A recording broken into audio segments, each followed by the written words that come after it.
Oh.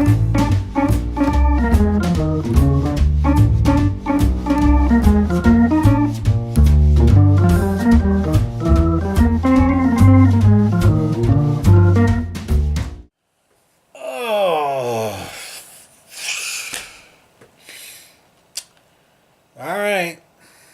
I got to talk about it, don't I? I got to do it. Somebody, one of my subscribers asked me to give a review of Birdman, the new Birdman movie with Michael Keaton. If anybody has seen that, then you know what that is. If anybody know or has seen anything about it, then you know what it is. But yeah, I had heard that this movie was coming out, but I did not know anything really about it when I went into it. I was thankfully able to go in fresh, which is nice because there was a lot of hype being built up around this movie, and for whatever reason, somehow I was able to avoid all of the hype and avoid all of the spoilers and whatnot. So, I mean, I don't know how exactly it would spoil a movie like this, but you know, there are ways to spoil a movie like this. I would say to spoil Birdman, and I'm gonna try desperately not to do that to you. But suffice it to say that I was fortunate enough to not have anything spoiled for me when I went into this, so I went in very fresh, not knowing at all what to expect. The only thing I knew about this movie was that it had Michael Keaton. It was about Birdman, or it had Birdman in it. Birdman I knew as a character, or at least I know this version of Birdman, Harvey Birdman, attorney at law. So yeah, I wasn't completely blind to anything. I guess I thought at first that it was going to be like a traditional superhero movie because you got the title of Birdman, and you got a actual Birdman character to work with. So I thought maybe he would actually be like a superhero called Birdman trying to live his life out, right? And I guess to a certain extent you could say there's some of that in there. And I'm trying desperately not to give anything away when I say that. But I guess I was wrong about this not being easy to spoil because honestly, it's kind of hard to talk about the movie and talk about, what everything means within the movie without giving away certain aspects of the movie and revealing that this definitely was not what I expected it to be in any way, shape, or form. So if just a few minutes ago here, I told you what I was expecting, and now I'm telling you it was not at all what I was expecting. And that's not necessarily a bad thing. The movie is, I don't think it can be denied, excellent. It was really well done, really well shot. I liked the idea of following him around a day in the life of kind of thing, borrowing aspects from other films that were mostly one take kind of movies. Like I wouldn't say Russian Ark entirely, but kind of sort of got the Russian Ark thing going on there. And you've also got, I would say, a little bit of the style of Children of Men, and the Children of Men scene where they're in the car and the camera's spinning all around and you can't exactly see everything that's going on, but you can hear it. That kind of shot, you see that in this movie. They're working with a lot of different ideas when it comes to the camera work in this movie, and I thought that was really cool. Just masterfully done, honestly. And then they also had really good audio work. Like the audio in the movie was really cool because they always have like this. I don't want to give too much away, but they have like this drum beat following the main character around, and sometimes it's diegetic, sometimes it's non-diegetic. In fact, it could be said that it's always non-diegetic and it never existed. But honestly, it's hard to tell. It's really hard to tell whether or not this drum music from this guy on the street, it's really hard to tell whether or not he was actually there, or if it was a figment of his imagination, or what was going on. It could have been a figment of his imagination. So it could have been all non-diegetic. Or some of it could have been diegetic and some of it could have been non-diegetic. And for those who are confused right now, what the hell is Stout talking about? Diegetic music basically simply means that it is something that exists within the film world. So if there's somebody on the street, actually on the street playing music, and they walk by that person, that is diegetic music, because that is music being played in the world of the film as the characters are following around it. Non-diegetic music is music in a film that is basically like background music. It's music that the characters can't hear, essentially, or at least not all of the characters can hear. So when I talk about that, that's what I'm talking about. You've got music that is not easy to define as either one or the other in this. And I thought that was really well done, really nifty. And I actually really dug the drum beats in the movie, even though I didn't think they were necessarily like really well done or anything. But I thought it was pretty cool. I thought they were pretty cool. Now I'm going to get to the part that I was not so happy with. And I'm going to ease into it by talking about something that I did kind of like. This movie is, it has to be said, again, I keep saying that, but it has to be said, a harsh indictment and criticism of Hollywood and the film industry and entertainment as a whole, and all that good stuff. It is just a harsh indictment of the entertainment industry as a whole. And it takes place in a part of the entertainment industry that honestly is oft forgotten and not really discussed much anymore, at least not in every circle. What makes it so interesting, and I'm just going to have to spoil this for you. So if you don't want this spoiled, then, stop watching the video here, I would say. But I don't think it's that big of a spoiler, so yeah. That in the movie, they're doing a play. They're performing a play on Broadway, essentially.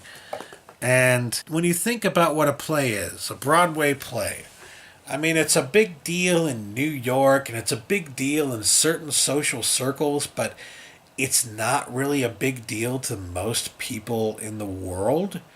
It sells to a certain niche crowd, but not to all crowds.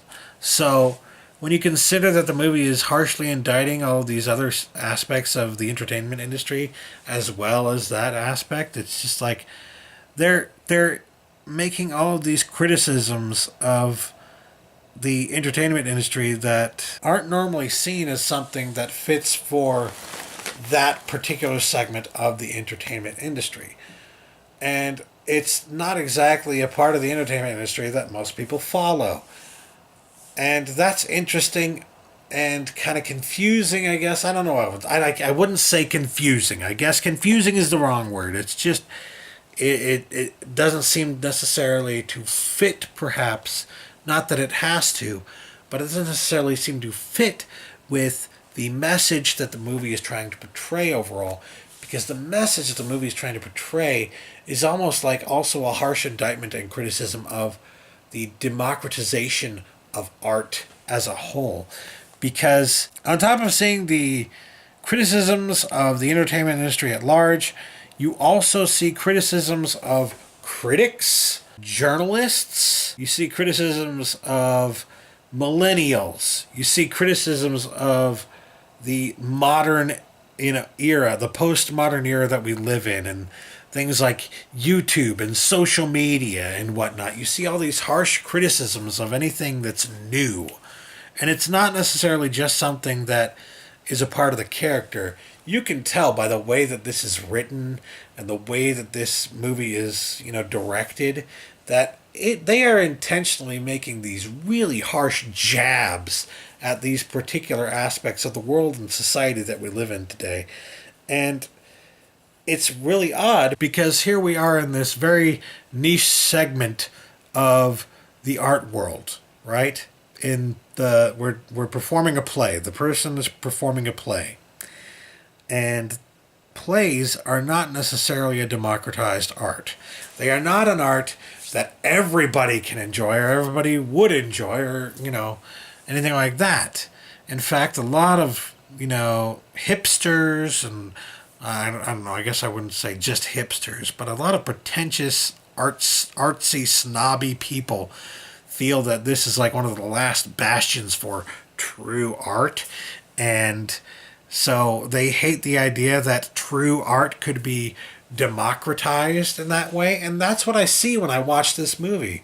I see somebody who's pissed off that even in their hallowed halls of the play of Broadway, even in the hallowed halls of Broadway, which is just a ridiculous concept to me because I know that Broadway was not always that nice of a place to be. Historical revisionism, people. But yes, it seems like the person who wrote that was just so unhappy with how, the democratization of art was taking place and how it was affecting every aspect of the entertainment industry as we know it.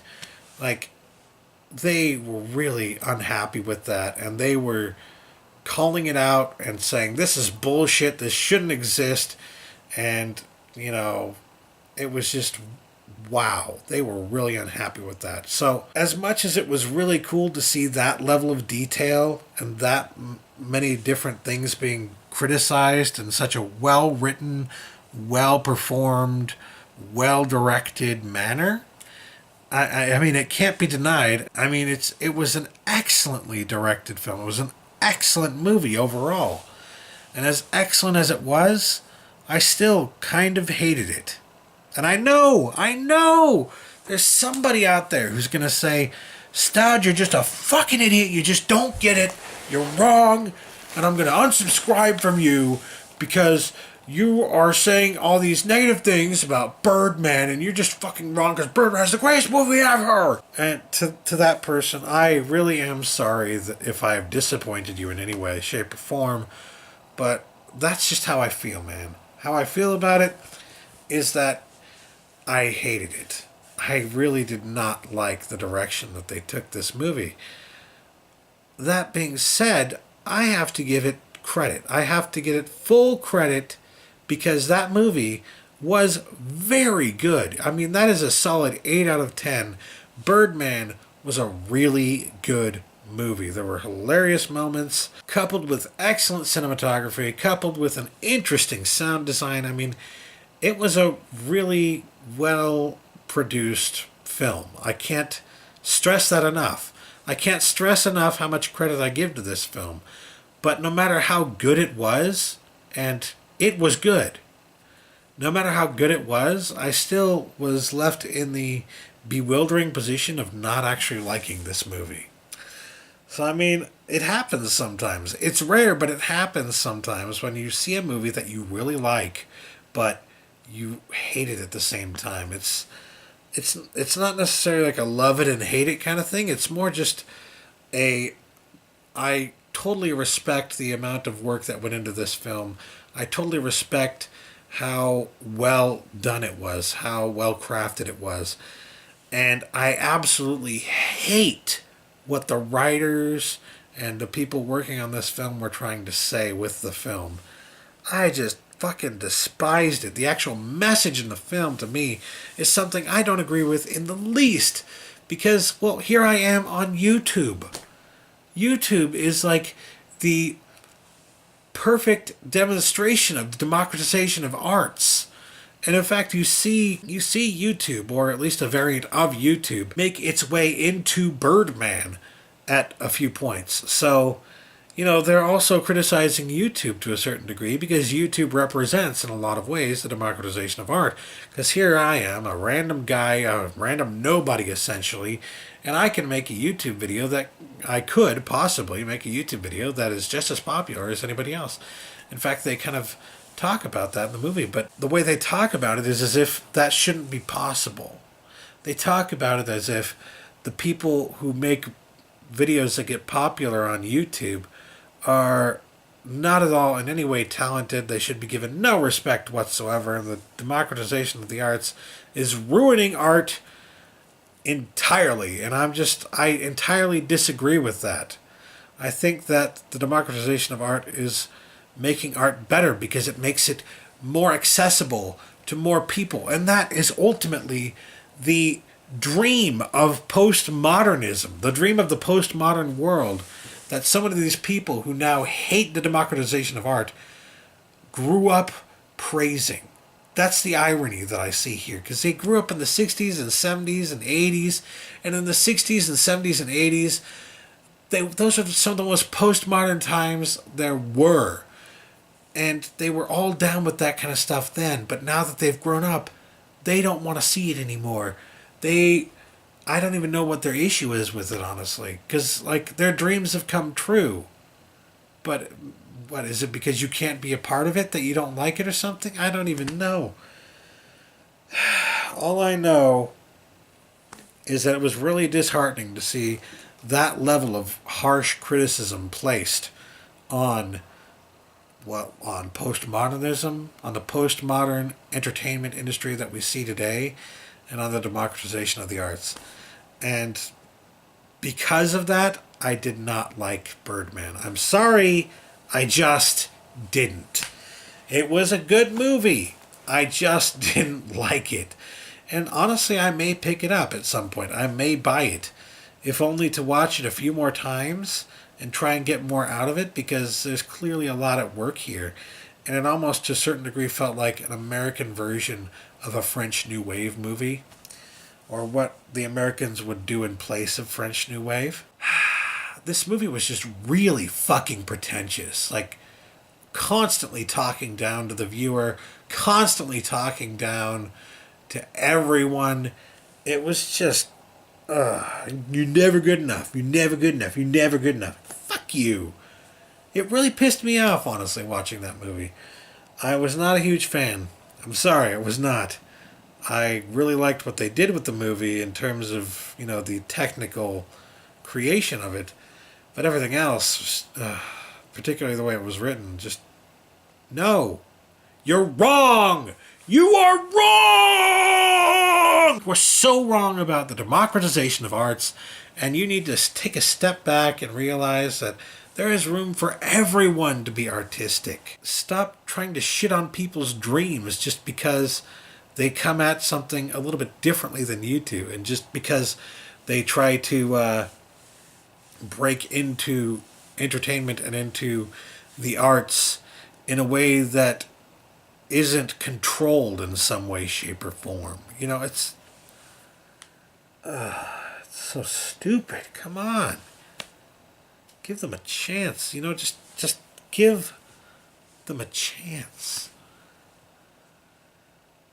I had to work this hard to get what I want. You should have to work twice as hard. Shut up. Just shut up. You selfish, pretentious prick. Just shut up. Anyways, those are my thoughts on Birdman. I apologize if they upset anybody or if anybody is disappointed in my thoughts at all, but yeah. I mean, I gave it full credit. I have said that I will probably pick it up for a low price, if possible, at some point in the future, and watch it a few more times, because it was so well crafted that there's surely more to get than I got on my first viewing. But I have no real desire to purchase it immediately. I'm not really interested in getting the special red case for it. I'm not really interested in getting the slip cover. I don't care. I honestly do not care, because this movie didn't make me want to care. This movie made me want to throw a rock at somebody's head because they're so fucking pretentious and stupid and unwilling to accept the change, the natural change of art. Ugh.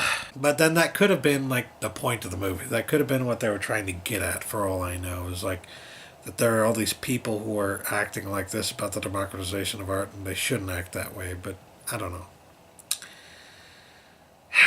Yeah, just wasn't a huge fan.